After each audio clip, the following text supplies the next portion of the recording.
नमामि बुद्धं गुणसागरन्तं नमामि धम्मं सुगतेन देशितं नमामि संघं मुनिराजसावकं। नमो बुद्धाय, नमो धम्माय, नमो संघाय। श्रद्धालु उपासक उपासिका तथा सधर्म प्रेमी महानुभावहरू, आज मिति 2079 साल वैशाख 10 गते शनिबार बिहानको 8 बजेदेखि 9 बजेसम्मको दैनिक फेसबुक लाइभ धर्म देशना लिएर सदाझै म भिक्षु विमलो श्री सिद्धिमंगल बुद्ध विहार सिद्धिपुर सानागाउँ थसी महालक्ष्मी नगरपालिका वडा नम्बर 6 बुद्ध मार्ग ललितपुरबाट उपस्थित भइसकेको छु। देश विदेशबाट फेसबुक लाइभ धर्म देशना सुन्नको निमित्त फेसबुकमा जोडिरहनु हुने सम्पूर्ण श्रद्धावन्त उपासक उपासिका तथा सधर्म प्रेमी महानुभावहरूलाई सदाझै आज पनि मंगल मैत्री कामना व्यक्त गर्न चाहे र आजको हाम्रो देशना 760 भाग रहेको छ र शीर्षक हामीले राखेका छौं सफलताको कडी, यानी कि सफलताको सूत्र, यानी कि सफलताको मार्ग को बारेमा आज हामी चर्चा गर्ने छौं र केही प्रेरक प्रसंगहरूलाई पनि हामी उठाउने छौं। आधुनिक पाराको प्रेरक प्रसंगहरू त भगवान बुद्धको शिक्षामा सफल हुन चाहने, सफल बन्न चाहने जो कहिले पनि सफलताको यात्रामा हिँड्दै गर्दाखेरि असफलताको नामो निशान आफ्नो दिमागमा सम्म पनि राख्नु हुँदैन र राख्नु आवश्यक छैन र असफलतालाई मौकै दिनुहुन्न। सफल बन्न चाहने मान्छेले सफलताको यात्रा गर्दै गर्दाखेरि असफलतालाई मौकै दिनुहुन्न।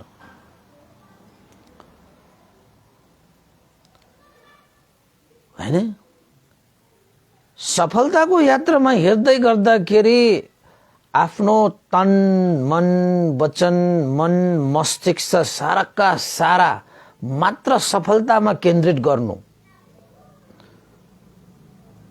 असफलताको नामो निशान बाँकी नराख्नु। जसरी शब्द नै प्रयोग गर्ने हो भने तपाई हाम्रो भाषाबाट बुझ्ने हो भने अर्जुन दृष्टि भन्छ नि, एउटै मात्र तपाईको जुन लक्ष्य लिएको छ त्यही मात्र तपाईको लक्ष्य हुनुपर्छ, टार्गेट त्यही मात्रै हुनुपर्छ र तपाईले त्यो सफल प्राप्त हुनेछ। त भगवान बुद्धको शिक्षामा पनि तपाईले विपस्सना महाविपस्सना ध्यान भावना अभ्यास गर्नुभयो भने तपाईले सिक्नु हुनेछ। कुनै पनि विषयमाथि स्मृतिवान अप्रमादी भएर ती विभिन्न विषयवस्तुहरू आरमणहरू विषयवस्तुहरूले हामीलाई असफल बनाउनु अगाडि नै हामीले स्मृति राखेर त्यो आरमण प्रति हामीले विजय प्राप्त गर्ने हो कि विजय प्राप्त गर्ने हो। एउटा कुरा याद राख्नु, जिन्दगीमा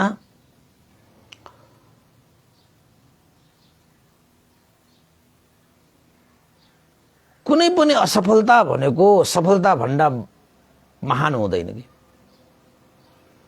त्यसैले तपाईको जीवनमा कुनै समस्या, तपाईको चाहिँ विभिन्न विघ्न बाधाहरू आउँछन्, तपाईको क्षमता भन्दा कुनै पनि समस्या विघ्न बाधाहरू ठुलो हुँदैन।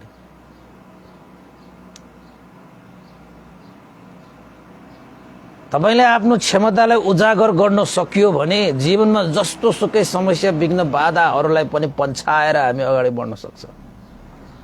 संसारमा त्यस्तो समस्या विघ्न बाधाहरू हुँदैन जुन तपाईको क्षमता भन्दा ठुलो हुनै सक्दैन।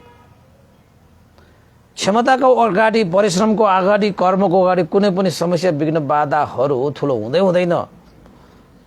पहाड जतिसुकै ठुलो भए पनि पहाड चढ्ने मान्छेको पैताला मुनि नै त्यो पहाड हुन्नेछ, हैन? सगरमाथा नै जस्तो सुकै ठुलो भए पनि सगरमाथा चढ्नेहरूले त त्यो सगरमाथालाई आफ्नो पैताला मुनि नै राखे नि। जतिसुकै पहाड ठुलो भए पनि पैताला मुनि नै हुन्छ भने जस्तो हो। संसारमा जस्तो सुकै समस्या, विघ्न, बाधाहरू आए पनि क्षमताको अगाडि, क्षमताको पैताला मुनि नै हुन्छन् रे समस्याहरू भनेको।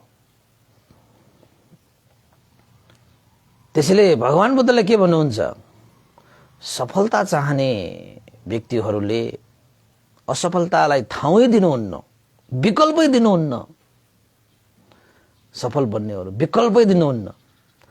तपाईले कहीँ कतै विकल्प राख्ने बित्तिकै त्यहाँनिर चाहिँ असफलताले त्यो ठाउँ लिइहाल्छ। त असफलताले विकल्प दिन बित्तिकै उसले ठाउँ त लिन्छ। तपाईको सफल हुन चाहने मान्छेहरूले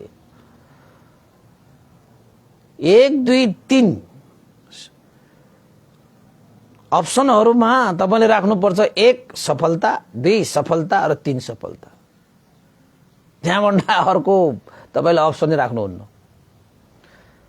सफलताको अगाडि पनि तपाईले अप्सनहरु राखेर हिड्नु भयो भने ती अप्सनहरुले नै तपाईलाई, विकल्पहरुले नै तपाईलाई पछ्याउन सक्छ।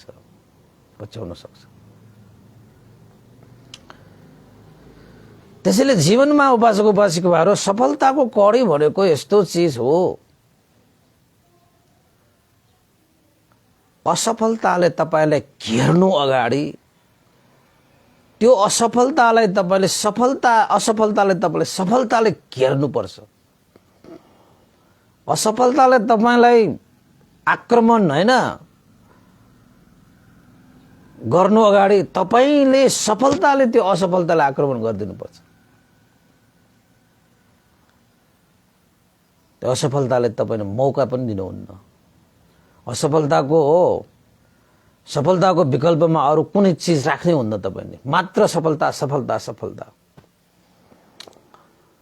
उपासक उपासिकाहरू पहिला भगवान बुद्धको शिक्षा अनुसार जीविका यापन गर्ने भिक्षुहरूले पनि ध्यान भावना अभ्यास गर्न जाँदाखेरि मार्गफल निर्वाण धर्म प्राप्त गर्ने उनीहरूको लक्ष्य उद्देश्य थियो। ध्यान बस्न जाँदाखेरि कस्तो ठुलो पहाडहरुमा हैन तपाईको ध्यान बस्न जान्थ्यो के। त्यो पहाड चढ्नको निमित्त तपाईले पर्याङ राखेर चढ्नु पर्थ्यो। त्यो टुप्पोमा जान्थ्यो र उनीहरूले के गर्थ्यो? तपाईले त्यो कथा मैले तपाईलाई चाहिँ सुनाएन त्यो बेग्लै कुरा हो। पछि ध्यानको विपස්සना, महाविपස්සना, ध्यान भावनामा आउँछन् त्यस्ता कुराहरु।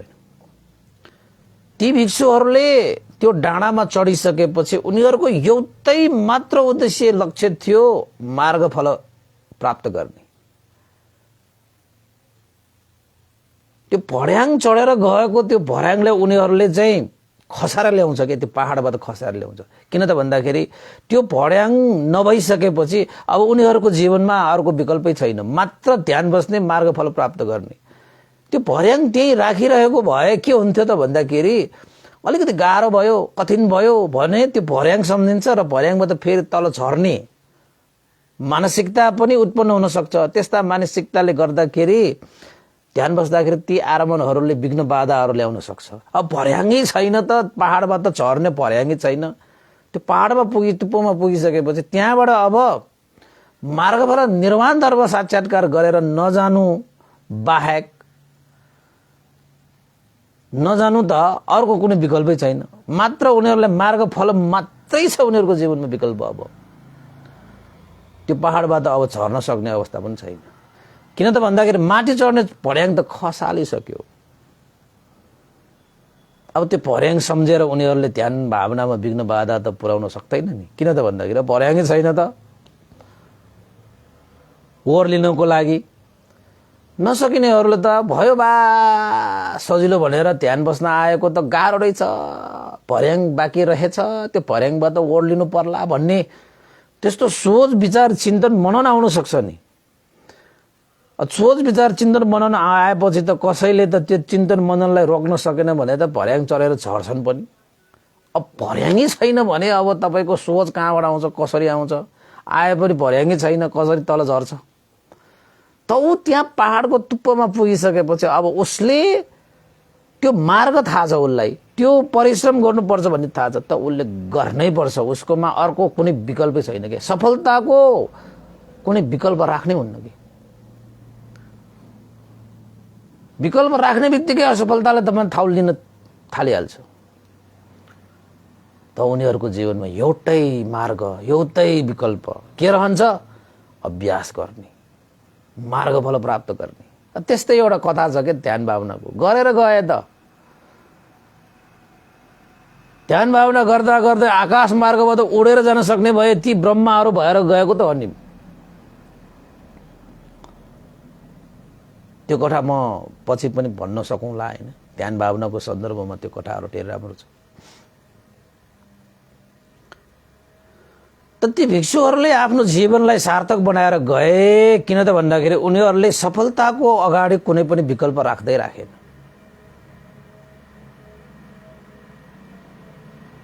आफ्नो लक्ष्यमा यो लक्ष्य प्राप्त गरेन, त्यो लक्ष्य पनि यस्तो लक्ष्य प्राप्त गरिसकेपछि यत्र तत्र सर्वत्र कुनै पनि अरू लक्ष्यहरू राख्दैन। त्यसरी राख्न थाल्यो भने तपाईँको चाहिँ पाइलाहरू लरखराउन थाल्छ, बाटोहरू भट्किन थाल्छ। तपाईँ जहाँ पुग्नु पर्ने हो त्यहाँ नपुगिकन अन्तै तपाईँको मार्गहरू मोडिन सक्छ। त्यसैले एकाएन अयं विकय मग्गो सत्तानु विशुद्धिया सत्व प्राणीहरूको विशुद्धिको लागि एउटा नै मार्ग हो त्यो सतीपत्थान विपස්සना, महासतीपत्थान विपස්සना। त्यसैले महाविपස්සना ध्यान भावना भन्छौँ हामी। त्यही एउटा मार्ग हो भने यसको विकल्पमा तपाईँले अरू खोज, यो गाह्रो रहेछ, यसो त्यही कठिन रहेछ, यसको विकल्पमा अरू केही होला कि भनेर तपाईँले खोज्न थाल्नु भयो भने तपाईँ त्यो बाटोबाट भट्किनुहुन्छ, त्यहाँबाट तपाईँले सफलता प्राप्त गर्न सकिँदैन। अहिले संसारमा थुप्रै ध्यानहरू छन् नि। यो ध्यान गरेपछि पनि मन शान्ति हुन्छ, मनमा क्लेश हट्छ भनेर मान्छेहरूले चाहिँ अरू मार्गहरू चाहिँ त्यो खोज्न थाले। त्यो हुँदै हुँदैन। त्यस्तो भइदिएको भए त भगवान बुद्धले कयौं मार्गहरू दिन्थ्यो नि। महाविपස්සनामा विपස්සना नै किन हामीलाई दिनु पर्थ्यो? एउटै छ त, एउटै मार्ग दियो। त्यसैले यत्र तत्र कहीँ यताउता नगइकन सिधा महाविपස්සना।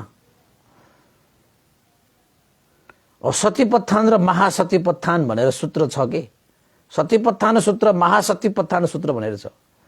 तपाईको अब विपස්සना र महाविपස්සना भन्नु परेन। अब हामीले ध्यान बस्ने भनेको त महाविपස්සना ध्यान भावना हो। कसैले विपස්සना ध्यान बस्ने हो भने अब हामी के भन्छौँ त भन्दाखेरि महाविपස්සना ध्यान बस्ने हामी। त्यो महासती कुन महाविपස්සना भनेको? महासतीपत्थान ध्यान भावना अनुसार बस्ने ध्यानलाई महासतीपत्थान भनिन्छ, महाविपස්සना भनिन्छ भनेर। त हामीले त्यही मार्गबाट हामीले आफ्नो लक्ष्य प्राप्त गर्ने हो। त्यो गर्न सकिएन भने सफलताको लागि पनि तपाईले विकल्प राख्नु भयो हैन। तपाईले असफलतालाई मौका दिनुभयो भने तपाई सफल हुन सक्नुहुन्न।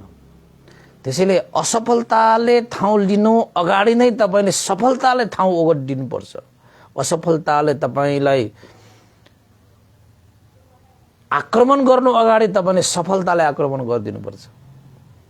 याद गर्नुस्, तपाईको जीवनमा कुनै पनि त्यस्तो समस्याहरू हुँदैनन् जुन तपाईको क्षमताले भ्याउँदैन।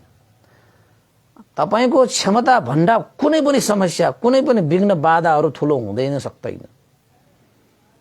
हिम्मत गर्नेहरूले सर्वोच्च शिखरलाई पनि आफ्नो पैताला मुनि राख्न सके जस्तै हामीले पनि आफ्नो क्षमतालाई अभिवृद्धि गर्ने हो भने जस्तो सुकै समस्या विघ्न बाधाहरूलाई पनि पैताला मुनि राख्न सक्ने क्षमता तपाईमा मात्रै छ, ममा पनि छ, उहाँमा पनि छ, उहाँहरू सबैमा छ त्यो।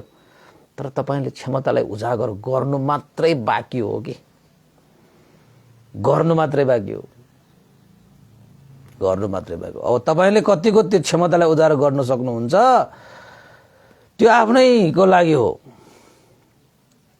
तपाईलाई मैले एउटा चाहिँ भर्खरै भगवान बुद्धको शिक्षामा जीवनयापन गर्ने भिक्षुहरूको बारेमा केही उपमाहरू पनि दिए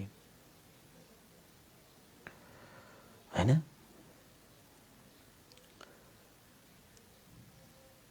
त्यस्तै गरी तपाईलाई चाहिँ एउटा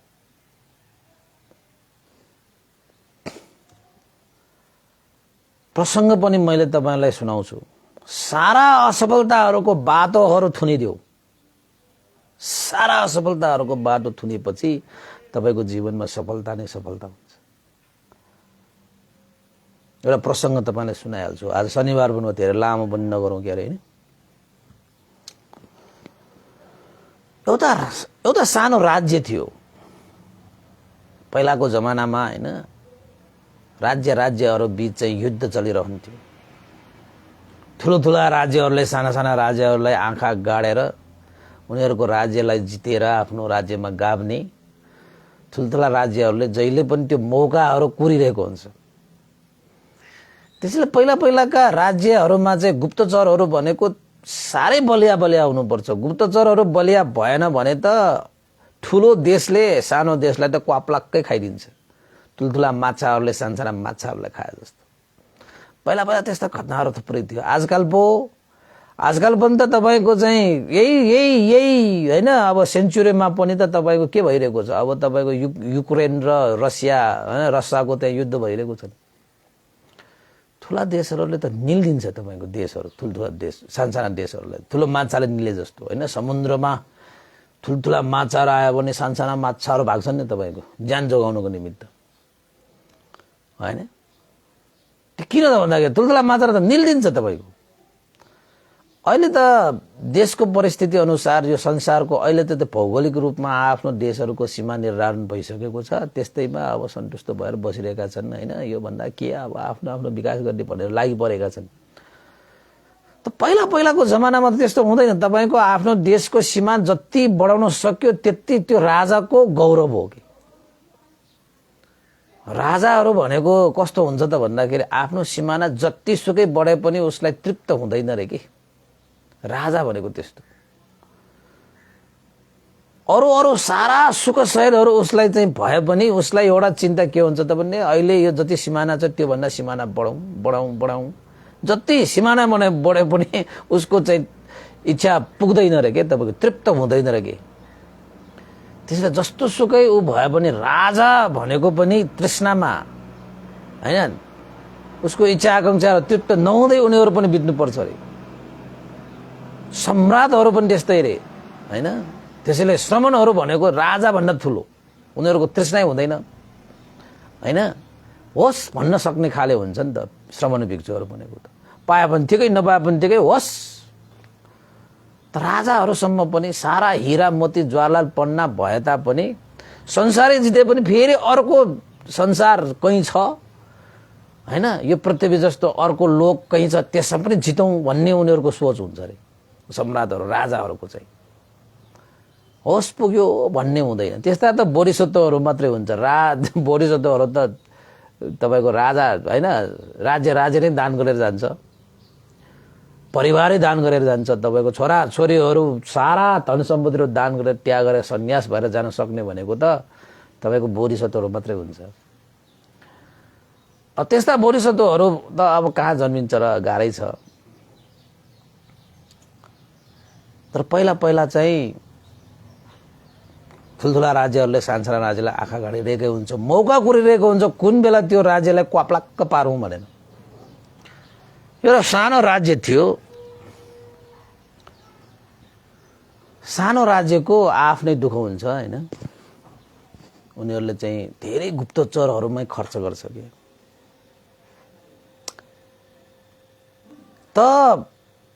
गुप्तचरको एउटा खबर आउँछ राजालाई, महाराज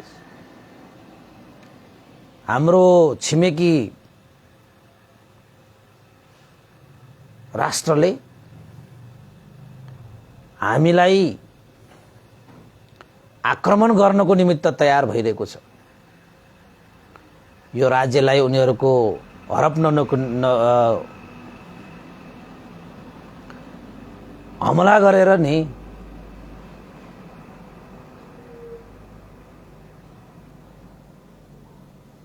यो राज्यलाई आफ्नोमा अधीनमा राख्नको निमित्त उनीहरू तयार भइरहेको छ भनेर। त्यो पनि कहिले त भन्दाखेरि आजको 3 दिनपछि ती विशाल राज्यले हामी जस्तो सानो राज्यलाई हमला गरेर यो राज्य उनीहरुकोमा गाभ्नको निमित्त उनीहरुले युद्धको तयारी गरिरहेको छ, हमलाको लागि तयारी गरिरहेको छ। राजा त 3 छक्क परे। हामीले के गरेको थियौं र त्यो विशाल राज्यलाई हामीले के बिगारेको थियो र? ओहो, अब के गर्ने होला? उनीहरु त विशाल राज्य छ, हामी त सानो राज्य। यो गुप्तचरहरुको खबर पक्का हो त भनेर गुप्तचरहरुले भने पक्का हो महाराज। उनीहरुको तयारी हैन। अब तेस्रो दिनमा 3 दिन भित्र उनीहरुले चाहिँ विशाल सेनाहरुका साथ हाम्रो राज्यमा एकै नासले चारै दिशाबाट चाहिँ घेर्ने भइसकेको छ हैन। त्यसो भनेपछि राजालाई पर्नु पीर पर्यो। किन त भन्दाखेरि उनीहरु त विशाल राज्य छ, आफ्नो राज्यहरु सानो भनेपछि उनीहरुको विशाल सेनाहरुको अगाडि हाम्रो सेनाहरु टिक्ने छैन हैन। युद्धै भए पनि केही समय मात्रै हामीले युद्ध गर्न सकिएला, त्यसपछि त उनीहरुले हामीलाई आफ्नो अधीनमा पार्ने छ। गाह्रो छ बाबा, अब के गर्ने कसो गर्ने? राजाले चिन्ता भयो। चिन्ता हुन्छ पनि, राजालाई भनेको देशको चिन्ता भइहाल्छ कि।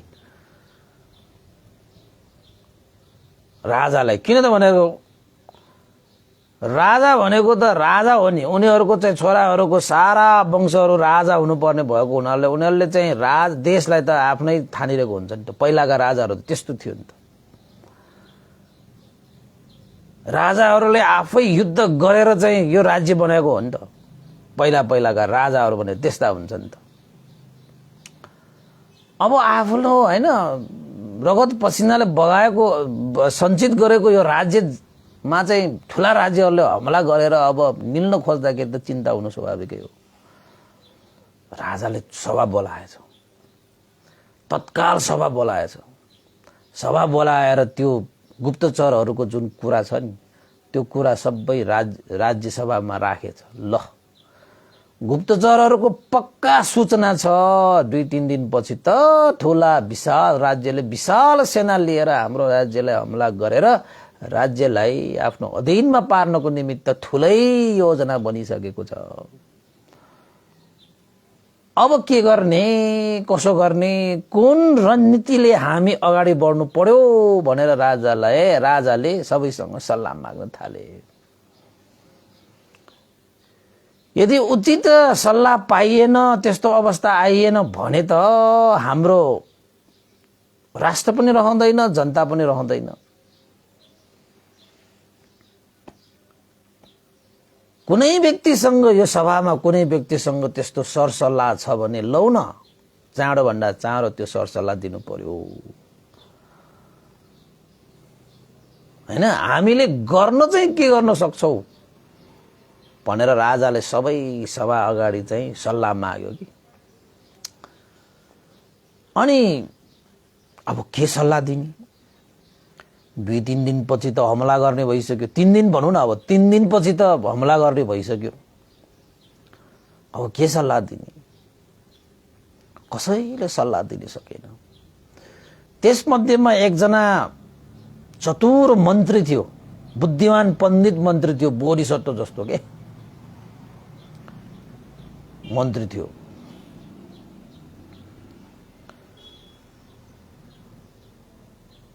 त्यसपछि त्यो मन्त्रीले के भने त भन्दाखेरि, महाराज अब 3 दिनपछि त ठुलो राज्यले हामीलाई हमला गरेर हाम्रो राज्यलाई हडप्ने योजना हैन, उनीहरूको प्लान नै बनिसकेको छ भने, यो सूचना पक्का हो भने, गुप्तचरहरूको यो गोप्य कुरालाई हामीले मध्यनजर गर्ने हो भने, अब हामी 3 दिनपछि त ठुला राज्यलाई त हामीलाई निलिहाल्छ। उनीहरूको अगाडि त हामी टिक्न सक्ने अवस्था त छैन। उनीहरूले त गोप्य रूपमा यो योजना त बनाइसक्यो। त्यसैले महाराज यो समस्याबाट हामी उभो लाग्ने हो भने यो चाहिँ मात्र मार्ग छ। सबैको कान ठाडो ठाडो भयो। मार्ग त रहेछ त। राजा सहित उनीहरू कसैले पनि मार्गै खोज्न नसकिसकेको हैन। अब त्यो बोधिसत्व जस्तो त्यो हो एकजना हैन, बोधिसत्व जस्तो के, बोधिसत्व नै होइन फेरि, बोधिसत्व जस्तो। अब उसले चाहिँ एउटा चाहिँ योजना बनाएछ। कस्तो योजना बनाएछ त भन्दाखेरि, अब 3 दिनपछि त जसो तसो गरे पनि हामीलाई त त्यो विशाल राज्यले त निलिहाल्छ। अब उनीहरूले चाहिँ आक्रमण गर्ने, हमला गर्ने भनेको चाहिँ 3 दिनपछि हो महाराज। त्यसैले 3 दिनपछि यसै हामी पराजित हुन्छौँ, त्यसै पराजित हुन्छौँ। त्यो पराजितको, त्यो असफलताको मुहारै हेर्न नपर्ने गरी आजै हामीले हमला गरिदिने, आजै हामीले हमला गरिदिनु पर्छ महाराज भनेर चाहिँ भने। अनि राजाले भने, हे मन्त्री, हामीले हमला त गर्ने, तर उनीहरूको विशाल सेनालाई चाहिँ हाम्रो सानो सेनाले कसरी हमला गर्ने, कसरी हमला गर्ने? के हामीले उनीहरूलाई हमला गरेर उनीहरूको मुकाबला गर्न सकिएला त? राजाको चिन्ता थियो। चिन्ता हुनु पनि स्वाभाविकै हो। त्यो राजाले त ठुलै युद्धहरू हेरेको पनि थियो, बुझेको पनि थियो। त मन्त्रीले भन्यो, महाराज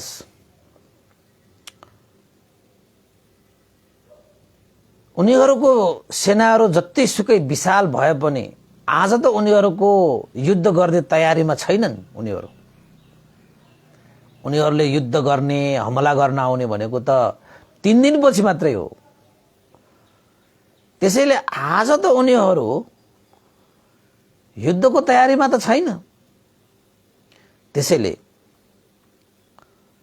हामीले छोटो सानो सेनाहरू भए तापनि तयारीका साथ हामीले त्यो सेनाहरूमाथि जाइ लाग्यो, हमला गरिदियो भने त तयारी अवस्थामा नभएका ती सेनाहरूलाई चाहिँ परास्त गर्नको निमित्त धेरै समय लाग्दैन महाराज। जित्ने, विजय प्राप्त हुने केही आशा त हुन्छ नि सेनाहरूमा। किन त भन्दाखेरि उनीहरू तयारी छैन, हामी तयारी छौं। जित्ने आशा त भयो नि, जित्ने चाहिँ त्यहाँबाट चाहिँ के हो त भन्दाखेरि मार्ग त भयो नि महाराज।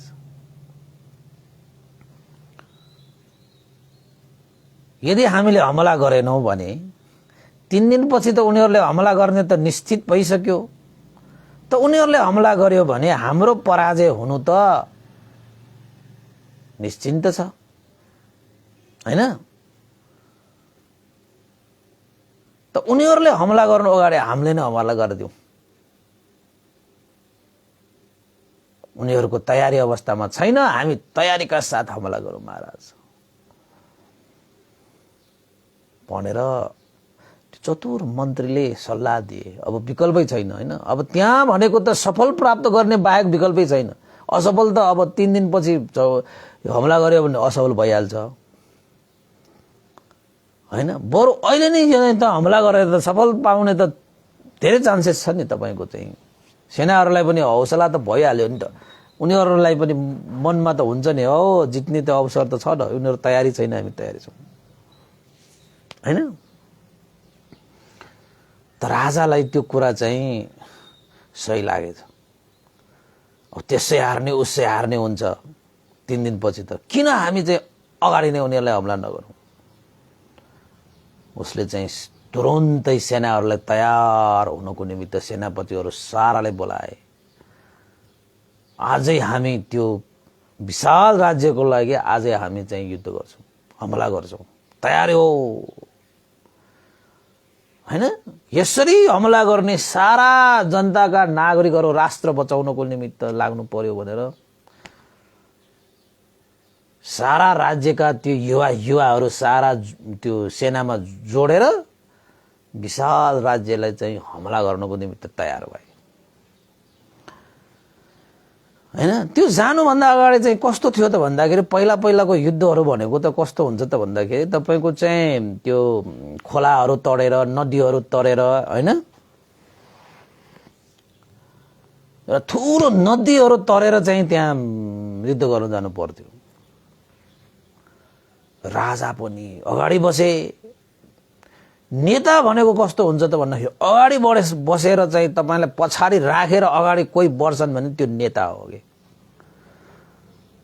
त्यो राजनेता हो कि जो पछाडि बसेर तपाईँलाई अगाडि राखेर अगाडि जाऊ जाऊ भनेर भन्छन् नि, तिनीहरू भनेको नेतै हुँदैन कि।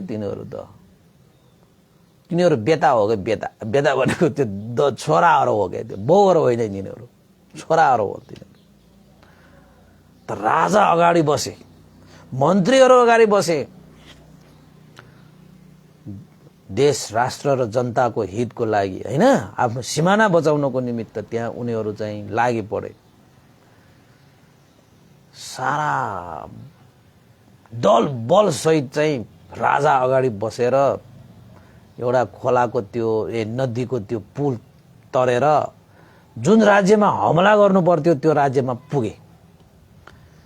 पुगिसकेपछि त्यो चतुर मन्त्रीले के भने त भन्दाखेरि, महाराज भने, के भएर मन्त्री, अब त हामी अरूको राज्यमा हामी आइपुगेका छौँ, भन के गर्नु पर्यो। त्यो मन्त्रीले त खुब त्यो उपायहरू दिन्थ्यो। अनि मन्त्रीले के भने त भन्दाखेरि, महाराज सारा सेनाहरू, हाम्रो राज्यको सारा सेनाहरूको दल बल सहित हामी यो नदी पार गरेर अर्काको राज्यमा आइसकेका छौँ, पुल पनि पार गरिसकेका छौँ। त्यसैले अब यो पुलमाथि तपाईँले चाहिँ आगो लगाइदिनुहोस्,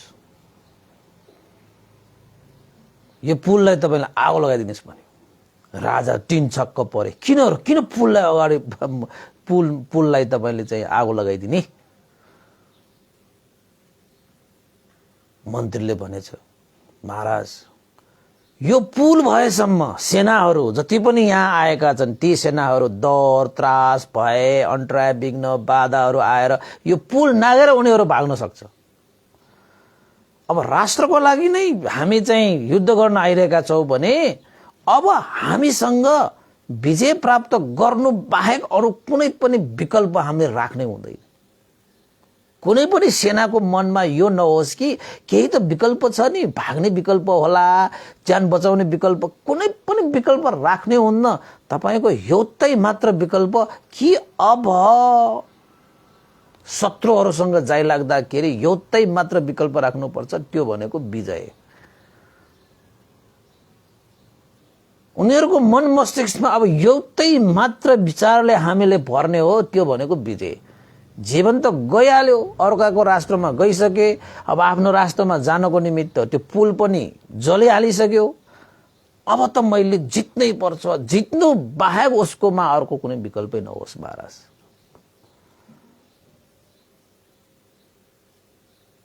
जितको सामुन्ने कुनै पनि विकल्प राख्दिनु हुन्न महाराज। त्यसैले तपाईले यो पुललाई आगो लगाइदिनुहोस् भनेर भने।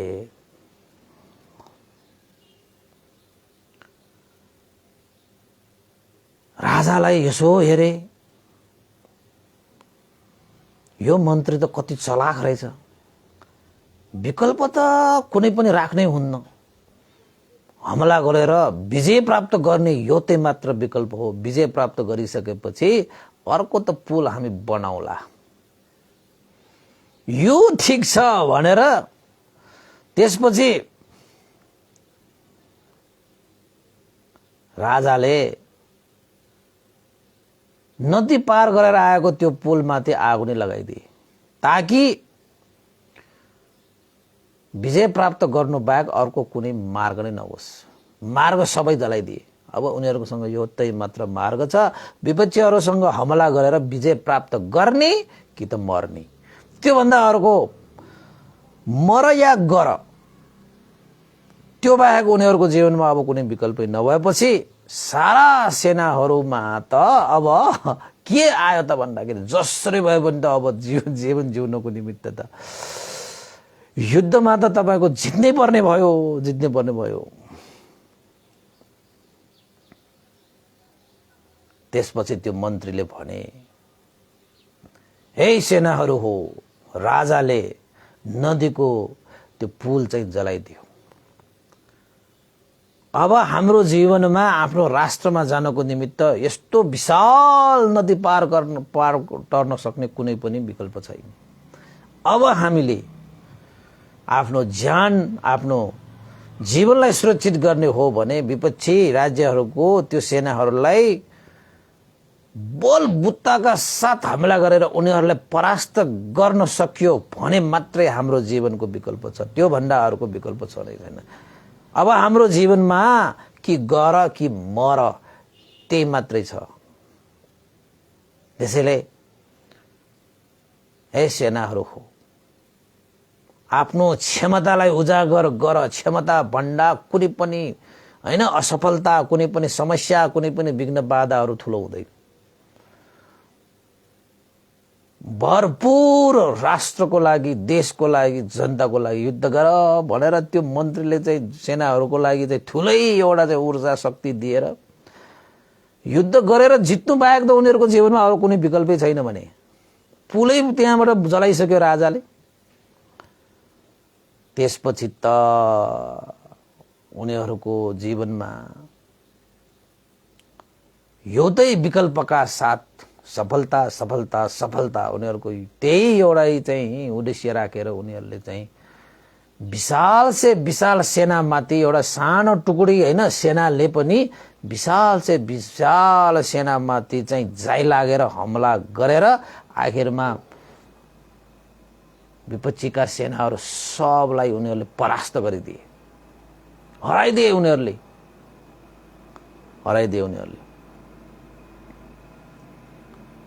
किनभने किन यिनीहरूले चाहिँ आफ्नो युद्धलाई जिते त भन्दाखेरि एक त विपक्षी सेनाहरू चाहिँ हमला गर्न तयारी अवस्था नभएको समयमा 3 दिनपछि मात्रै हमला गर्ने हो, तर आजै उनीहरूले हमला गरिदिए।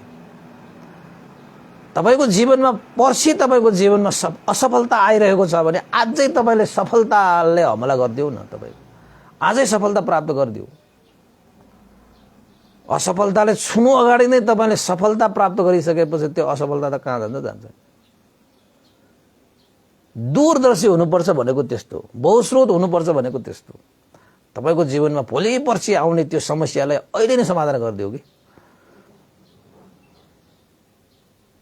त्यसलाई बहुस्रोतवालाहरूले त्यसो गर्न सक्छ।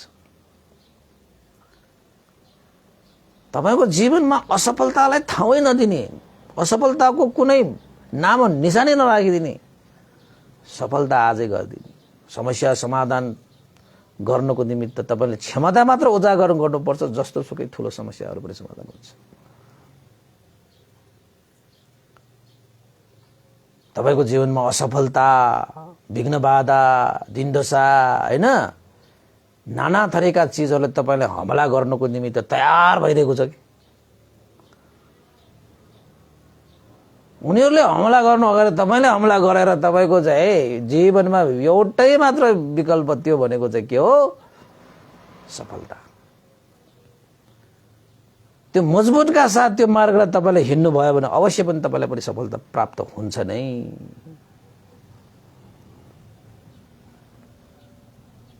सेनाहरूले आफूमाथि परास्त गर्नको लागि योजना बनाइरहेका ती विशाल राज्यलाई पनि उनीहरूले के गरिदिए? परास्त गरिदिए। उनीहरू चाहिँ विजय भए, सफल भए उनीहरू। किन त भन्दाखेरि उनीहरूको सेनाहरूको अगाडि असफलताको सारा बाटोहरू बन्द गरिदिएको थियो।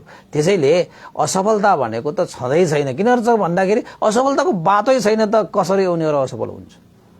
उनीहरूले मात्र आफ्नो जीवनमा सफलताको मार्ग मात्रै खने, असफलताको सारा बाटोहरू बन्द गरिदिए। त्यसैले उपासक उपासिकाहरू त्यसरी नै हुन त मैले तपाईहरुलाई चाहिँ उनीहरूको जस्तो चाहिँ युद्ध गर, झै झगडा गर, भन्न हमला गर भनेर चाहिँ त्यो हिसाबले चाहिँ युद्धको कुरा गरेको होइन। त्यो त प्रसङ्गमा तपाईले राज्य र अर्को राज्यको कुरा छ। तपाईको जीवनमा पनि यो मारहरुसँग युद्ध गर्ने त्यस्तै त हुन्छ नि। कुनै पनि बेला तपाईले मारले तपाईलाई पनि हमला गरेर परास्त गर्नको निमित्त उनीहरू तयार भइरहेको अवस्था हुन्छ। त्यो मारले हमला गर्नु अगाडि तपाईले हमला गरेर त्यो राज्य कब्जा गर्नुपर्छ। लोभ, द्वेष, मोह, मान, अभिमान, घमण्ड, ईर्ष्या, उडुच्च, कुकुच्च, ठिन, मिद्द आदि इत्यादि तपाईकै क्लेश मार भन्छ त्यसलाई।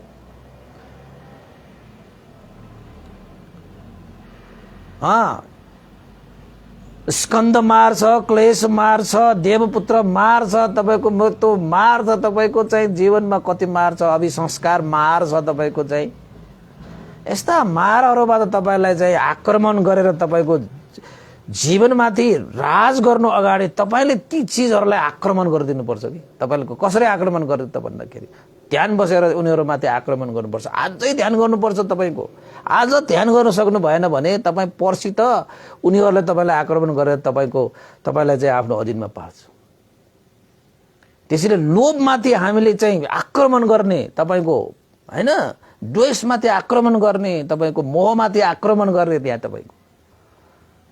कसरी आक्रमण गर्ने त भन्दाखेरि तयारी के गर्ने? सारा तपाईको असफलको बाटाहरु सब बन्द गरिदिनु भनेको के हो त भन्दाखेरि लोभमाथि आक्रमण गर्नको निमित्त तपाईले आजै दान गरिदिनु पर्छ, आजै शील पालन गरिदिनु पर्छ, आजै ध्यान भावना गरिदिनु पर्छ।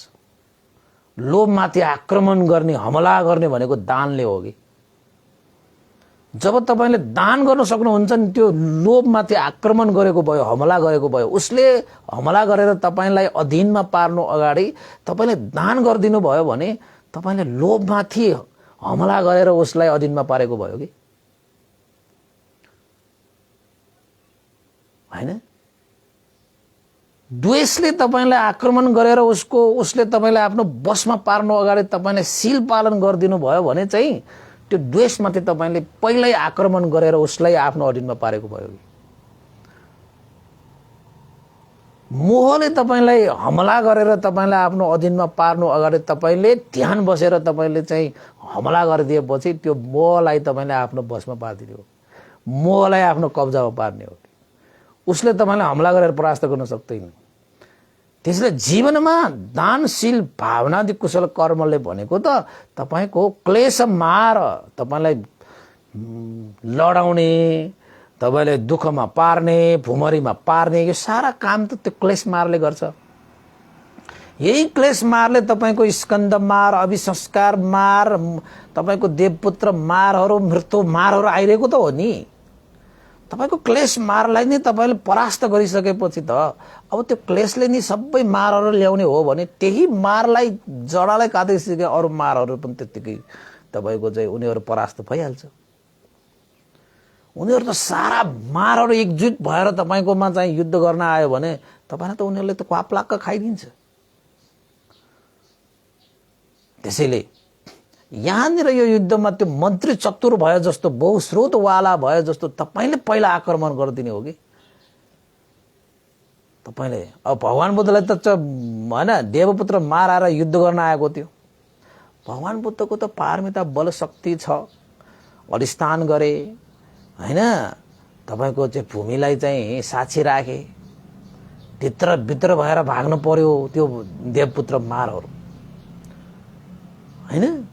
अब हामी त्यसरी युद्ध गर्न सकिएला सकिदैन त्यसैले तपाईले पहिले हमला गरिदिने हो कि। पहिले हमला गर्ने हो हैन। त्यसैले चाहिँ तपाईको जीवनमा पनि कुनै कार्यमा जस्तै ध्यान भावना गर्दाखेरि पनि त्यस्तै त हो नि। तपाईले चाहिँ कुनै पनि यो वेदनाहरू हैन, तपाईको चाहिँ हरेक चीजहरूको चाहिँ क्लेशहरू हैन बाट तपाईले चाहिँ ध्यान भावना गर्दा गर्दै विभिन्न विचार चिन्तनहरू त्यो उत्पन्न भएर तपाईलाई चाहिँ नष्ट गर्नु अगाडि तपाईले एकलाई स्मृति राख्दै होस राख्दै त्यसलाई अप्रमादी भएर तपाई लाग्नु भयो भने उनीहरूले तपाईलाई जित्नै सक्दैन। तपाईले जित्छ कि तपाई सफल हुनुहुनेछ कि जीवनबाट। त्यसैले सफल हुनको निमित्त असफलताको सारा बाटाहरू बन्द गरिदिनुपर्छ। असफलताको बाटाहरूको विकल्पमा राखिरहनु भयो भने त्यही विकल्प समाएर चाहिँ असफल हुन सक्छ। त्यसैले चाहिँ सफल हुन चाहनेले असफलताको विकल्प राखिराख्नु हुँदैन। असफलताका सारा बाटाहरू बन्द गरिदिनुपर्छ। जसरी त्यो राजालाई त्यो मन्त्रीले नदी पार गरेर आएको त्यो पुललाई पनि आगो जलाएर चाहिँ पठाइदियो। अब त्यहाँ हैन नदी पार गरेर उता जानेको लागि कुनै तपाईको चाहिँ मार्गै छैन।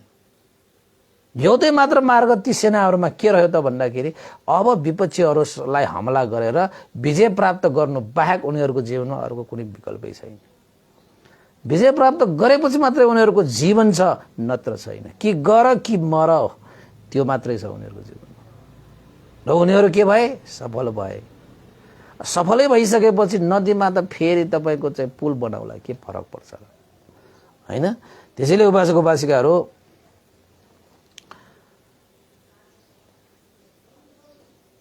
सफल हुन चाहने तपाई हामी कुनै पनि काम काज लक्ष्य कुनै पनि विषयहरूमा होस्, सफलताको लागि आफूलाई समर्पित गरिदिनुस्। त्यहाँनिर असफलताको बारेमा सोच्दा पनि नसोच्नुस् र त्यो असफलतालाई दिमागमा ठाउँ पनि नदिनुस्।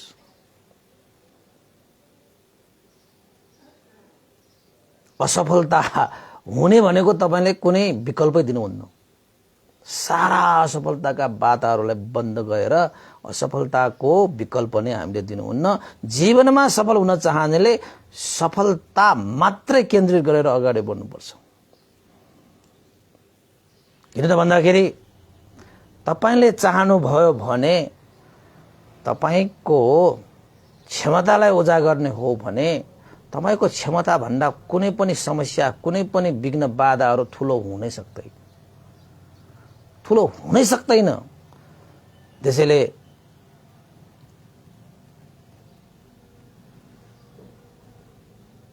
समर्पित भाव राखेर आफ्नो लक्ष्य उद्देश्यमा आफू त्यसमा चाहिँ हाम फाल्नुस् हैन। निर्भीक भएर कर्मशील बनेर आत्मबल लिएर तपाई चाहिँ सफलताको लागि छलाङ मार्नुस्।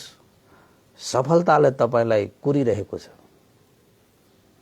सफलताले तपाईको बाटो हेरिरहेको छ। सफलताले तपाईलाई स्वागत गर्नको निमित्त तयार भएर बसिरहेको छ। जसले असफलताका बाटाहरू सबै बन्द गरेर सफलताको छलाङ मार्छ नि त्यस्ता व्यक्तिहरूलाई सफलताले खुद आएर आफै आएर स्वागत गर्न आउँछ। यस्ता कुराहरू तपाईको विपස්සना ध्यान भावना अभ्यास गर्दाखेरि हुन्छ। तपाईले चाहिँ यो विपස්සना ध्यान बस्दाखेरि पनि कति सक्दैन कि क्या हो यस्तो तपाईले विकल्प त्यहाँ दिन सक्दैन नसकौला भन्ने त्यस्तो विकल्प दिने बित्तिकै त्यही विकल्प तपाईलाई चाहिँ उनीहरू नै तपाईको जीवनमा हावी हुन्छ। त्यस्तालाई त ठाउँै नदिने, असफलताको ढोकाहरू सब बन्द गरिदिने, त्यसपछि तपाईको जीवनमा सफलता नै सफलता हुन्छ। त्यसैले उपासक उपासिकाहरू सम्झिनुस्, तपाईको क्षमता भन्दा कुनै पनि समस्या ठुलो हुँदैन। तपाईको क्षमता भन्दा कुनै पनि विघ्न बाधाहरू तपाईको जीवनमा आउने त्यस्ता अवरोधहरू कुनै पनि ठुलो हुँदैन। तपाईसँग क्षमता छ, तपाईले लक्ष्य उद्देश्य प्राप्त गर्न लाग्नु भएको त्यो लक्ष्य उद्देश्यको लागि तपाईले छलाङ मार्नुपर्छ, त्यसमा सफल हुनुपर्छ। असफलताको सारा बाटोहरू बन्द गरिदिनुहोस् र छलाङ मार्नुहोस्। तपाईको लागि सफलताले स्वागत गर्नको निमित्त फूलमाला लिएर उभिरहेको छ। बस तपाईको केही दूरीमा मात्रै छ कि तपाई सफल हुनको लागि तपाईलाई हिम्मत गरेर छलाङ मार्नुपर्छ। किन त भन्दाखेरि जीवनभन्दा माथि कुनै पनि समस्या हुँदैन, जीवनभन्दा माथि कुनै विघ्न बाधा हुँदैन। तपाईले आफ्नो जीवनलाई अब समर्पण गरेर छलाङ मारिदिनु भयो भने जस्तो सुकै सफलता पनि प्राप्त गर्न सकिन्छ। विपස්සनाको हिसाबमा त भन्ने हो भने त निर्वाण धर्मलाई पनि साक्षात्कार गर्न सक्ने यस्तो जीवन हामीले लिएर आएका छौं भने यस्तो साना साना तिना कुराहरू त के न कि। त्यसैले तपाईको जीवनमा पनि राग द्वेष मोह रूपी क्लेश आदि इत्यादिले हरेक क्षणमा पनि तपाईलाई चाहिँ हमला गरेर तपाईको जीवनलाई उनीहरूले आफ्नो अधीनमा लिन उनीहरू तयार भइरहेको छ भने उनीहरूले हमला गर्नु अगाडि नै तपाईले दानशील भावनादि कुशल कर्मले हमला गरेर उनीहरूमाथि हावी भएर उनीहरूमाथि विजय प्राप्त गर्न सक्यो भने तपाईको क्षमता उजागर भएको भयो। त्यो क्षमता सबैसँग छ, तपाईसँग पनि छ, मसँग पनि सबैसँग छ। आजैदेखि अहिलेदेखि आफूमा भएको त्यो क्षमतालाई उजागर गरेर असफलताका सारा बाटाहरू बन्द गरेर सफलताको मार्ग प्रशस्त गर्न सकोस् भन्ने आशा गर्दै आजको शनिबारीय धर्मदेशना यही टुङ्ग्याउन चाहे। भवतु सब मंगलङ। सबैको जीवन सफल होस्। तपाईले लक्ष्य उद्देश्य राखेका काम काज आदि इत्यादिहरूमा यसरी नै आफ्नो जीवनलाई समर्पित भाव राखेर तपाईले आफ्नो छलाङ मार्दिनु भयो भने सबैले एक न एक दिन सफल अवश्य हुनेछ। तपाईको जीवनमा तपाईले जुन उद्देश्य लिनुहुन्छ त्यो उद्देश्य त्यो कारणले तपाईले लिनुभयो कि त्यो कारणले तपाईको दिमागमा आयो कि तपाईसँग त्यो क्षमता छ र पो तपाईको दिमागमा त्यो आयो, नत्र आउँदैन। त्यसैले सारा जीवनलाई समर्पित गरेर तपाईले आफ्नो लक्ष्य उद्देश्य प्राप्त गर्न सकोस्, जीवनमा तपाईले सफलता नै प्राप्त गर्न सकोस् भन्ने आशा गर्दै बिदा हुन चाहे। बहुत सब मंगल। यो पुण्यको अनुभवले श्रद्धेय गुरुवर ज्ञानपुग मास्टर पन्थी लगाएर श्रद्धेय गुरुवर स्याडो पुण्य लगाएर सम्पूर्ण गुरुजनहरूमा देवता मनुष्य सत्व प्राणीहरूमा र तपाईँ हामी सबैका भित्र जानुभएका ज्ञाति बन्धुहरूको लागि पनि यो पुण्य प्राप्त भई उहाँहरूको पनि हित सुख होस् भन्ने आशा गर्दै पुण्य माग्न चाहे। भवतु सब मंगलङ। इदं नो ज्ञातिनं होतु सुखिता हुन्तु ज्ञातयो। इदं नो ज्ञातिनं होतु सुखिता हुन्तु ज्ञातयो। इदं नो ज्ञातिनं होतु सुखिता हुन्तु ज्ञातयो। एतावता सम्मेहि सम्पदं पुण्य सम्पदं सब्बे देवानुमोदन्तु सम्ब सम्पत्ति सिद्धिया। एतावता सम्मेहि सम्पदं पुण्य सम्पदं सब्बे सत्तानुमोदन्तु सम्ब सम्पत्ति सिद्धिया। एतावता सम्मेहि सम्पदं पुण्य सम्पदं सब्बे भूतानुमोदन्तु सम्ब सम्पत्ति सिद्धिया। साधु साधु साधु। भवतु सब मंगलङ। सबै उपासक उपासिकाले म सक्दिन कि, म गर्न सक्दिन कि, हुँदैन कि, नहोला कि भनेर आफ्नो जीवनमा त्यो असफलताको बाधाहरू नराख्नुहोस्। हुँदैन, सक्दैन कि, पाउँदैन कि यस्तो चीजहरू चाहिँ मनमा राख्दै नराख्नुहोस्। जीवन तपाईको सफल हुन्छ। यति भन्दै आजको देशनाबाट बिदा हुन चाहे। भवतु सब मंगलङ।